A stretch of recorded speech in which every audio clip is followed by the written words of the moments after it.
Mr. Chairman, this topic obviously is important to me as the guy who filed Missouri versus Biden. I'm sure you're all aware of that in your witness prep, and also who filed got the first antitrust win against Google for their monopoly on search. I have a few questions.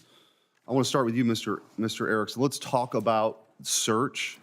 During the 2024 election, while Google search was an illegal monopoly, according to the court, it was repeatedly biased against President Trump. If you searched, where can I vote for Donald Trump, Google showed nothing. Is that correct? You're aware of this, right? Senator, I am not aware of that. Okay.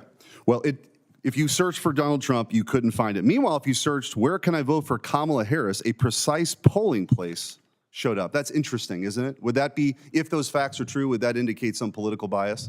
Senator, I can assure you there is no political manipulation of our search results. Interesting. Okay.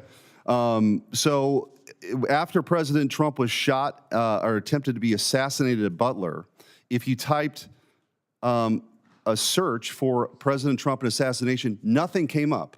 How is that possible? So, Senator, let me give you some context very quickly, because I have a bunch of questions. Yes, Senator. So when people are entering a search query into Google search box, we will often we will fill that out based on the machine learning of our platform that has seen similar type of requests to make it fast. So the question is, so no one typed President Trump assassination Butler? Senator, the reason that didn't appear for a short period of time was it would have been irresponsible for us to, before that event I thought you might say that. That is not true for other assassination attempts, including Charlie Kirk. So I also want to ask you, when you type in President Donald, Google would prompt you to President Donald Duck or President Donald Reagan, not President Trump, in the lead up to the 2024 election. Is that just a coincidence? Senator, we are very proud that Google Search is the most trusted platform for information. Well, you have a monopoly. That's why.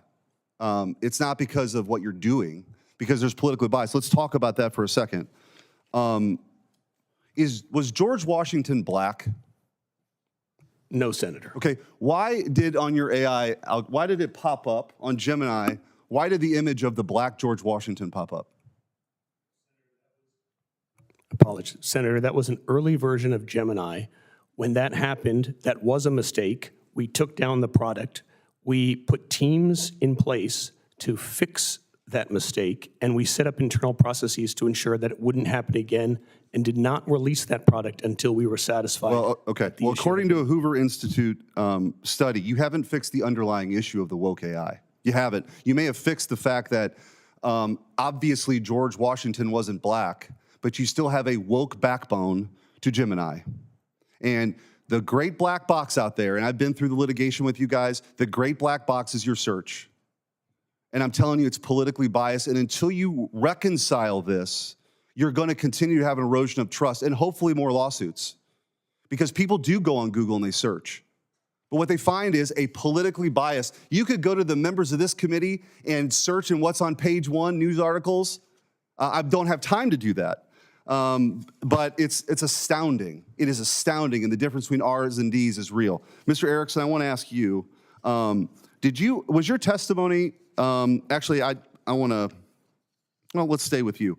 So Google recently sent a letter to Congressman Jordan explaining that the Biden administration tried to coerce Google, but you found it unacceptable and you didn't. So when Rob Flaherty, the deputy comms director for the White House, who's infamous for saying, "Are you guys effing serious?" I want an answer on what happened here, and I want it today, not to you guys, but during the height of the insanity. So you guys didn't succumb to any of that pressure from the White House to censor speech. Senator, when we get communications from the Biden administration or the Trump administration or any government entity around the world, our trust and safety teams apply our terms of service and guidelines independently. So it was your decision to ban Dan Bongino on YouTube. It was your decision to ban RFK Jr. on YouTube. That was your decision alone, correct? Yes or no, please? Senator, I'm not familiar with those specific You can't have it both ways. You can't have it both. Dr. Jay Bhattacharya, who's now the NIH director, you banned content from him because he said masks were ineffective for kids. You were banning the hell out of conservatives left and right in that time period. So that's on you, I guess. You didn't succumb to the pressure, but Facebook did. Facebook did, and a Facebook employee, Mr. Potts, I want to ask you, in July of 2021, in addition to Mark Zuckerberg admitting it, your testimony is interesting because your testimony today was that these were our decisions, no pressure. That's not what your CEO said. And maybe that's a litigation strategy because that case is still ongoing. I don't know. But you have emails from employees saying, because we were under pressure from the administration and others to do more, I was part of the MORE package. We removed 4 claims that multiple fact checkers labeled as false, even though we didn't have a harm assessment. We shouldn't have done that. You could go through emails that were uncovered in discovery. You could go through the letter from Mark Zuckerberg. You clearly were coerced by the Biden administration, but your testimony today is that's actually not true now, that these were all done in your own volition. Is that accurate? Which one is it? Senator, I can't, I'm sorry, my eyesight isn't strong enough to make out that note. And I hate to speculate what perhaps potentially my colleague meant. However, well, Mark Zuckerberg's letter to Jim Jordan said, we were, quote, repeatedly pressured to censor certain COVID-19 content. Quote, the government pressure was wrong, and I regret we didn't do more and we were not more outspoken.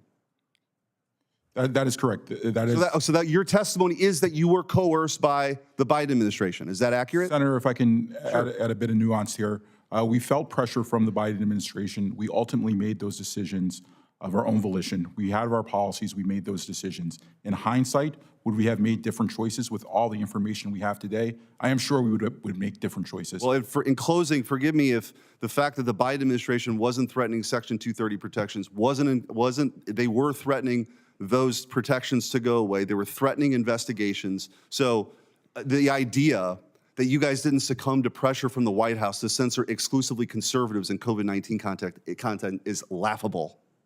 But thank you, I'm out of time.